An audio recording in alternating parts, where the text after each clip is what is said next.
Perimenopause is characterized by so many emotions. Everything in your body is turned upside down because, as we know, it's a period that marks the end of our youth.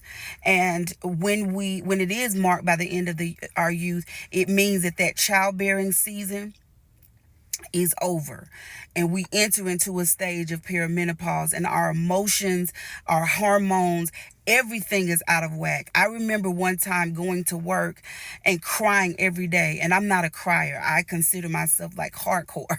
Like, I'm not a crying, but every day I would wake up and I would just be so depressed, so, crying. Just anything made me cry. Any and everything made me cry. And then after that, I had night sweats. I mean, I would wake up in the middle of the night with no clothes on, an air conditioner, fan going, but the burning sensation, you burn from the inside out, and there is absolutely nothing you can do about it.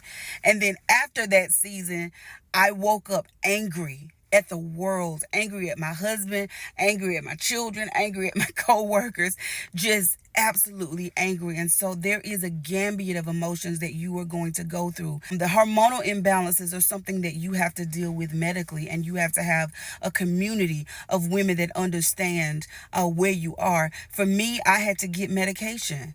I had to get progesterone. I had to take iodine drops. There were things that I had to do to stabilize myself. I had to start working out because our bodies no longer work the way they worked in their 20s. They no longer respond the way that they responded in their 30s. You will gain weight, and that's another part of your frustration. And then if you couple that with the fact that everything in your world seems turned upside down, you are really in a chaotic season. And I definitely understand where you are. I understand where you are, and I empathize. So I'm going to give you some practical tips on where to start. You need to see your doctor. You need to see your doctor, and you need to understand this place of menopause. It's just like understanding pregnancy. Whenever we get pregnant, a lot of us read the book at our age now. We read the book, What to Expect When You're Expecting. But nobody talks about menopause. Nobody talks about how everything in your psyche. I had brain fog out of this world, so much so that I thought I had dementia.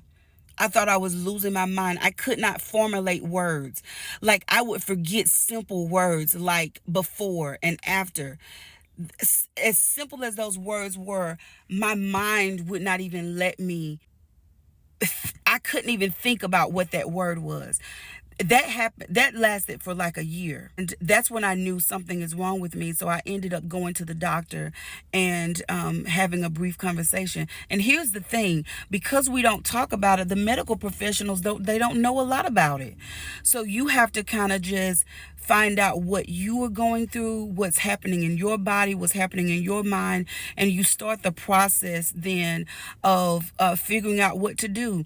A lot of us now, we fast, we do intermittent fasting because we realize that our bodies respond better to fasting, right? Our bodies respond better to not eating as much. We exercise. We realize that weightlifting helps balance those dopamines that we need. It helps release that, and it also helps with weight loss. So there are a lot of things that you're going to have to do, but just know that you're not alone. And the second thing is relation and rebirth that we're talking about. It means showing up in your space as your authentic self. That means the things that you suppressed when you were in your 20s or 30s, if you are married, if you do have children, a lot of times we put ourselves on the back burner. We put our dreams on the back burner. Like, I went to school and I've worked in nursing for 20 years. And I woke up one morning and said, you know what? I never wanted to be a nurse, right? I never wanted to be a nurse. I wanted to be a counselor.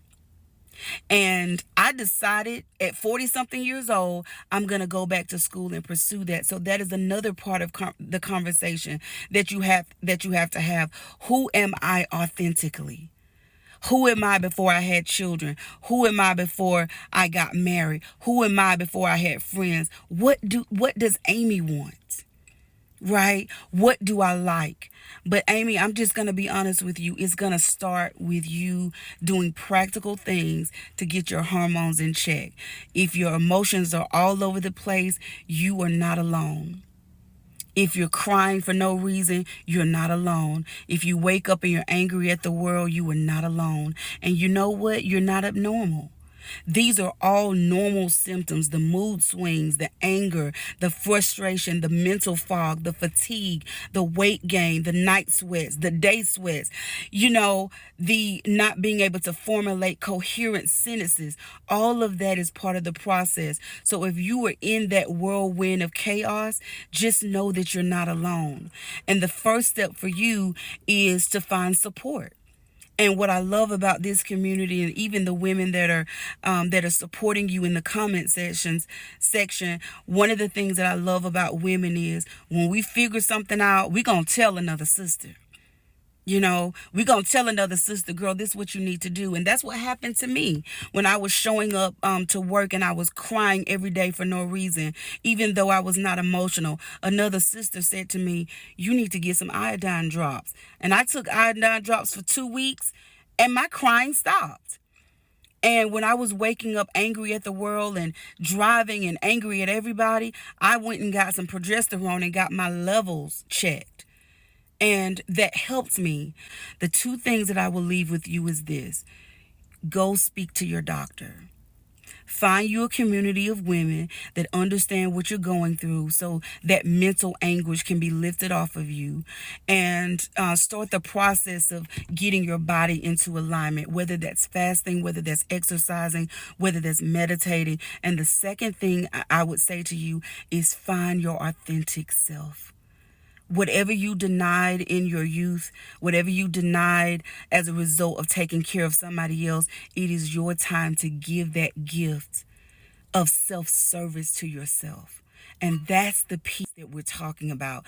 That's the unapologetic place that we're in, where we're saying, you know what? I gave to you. Now it's time to give to myself. So I hope that helps you. Know that I love you. Know that we're here for you. And if you need me personally, just jump in my inbox, girl. I got you. All right. Take care. This time, this is for myself.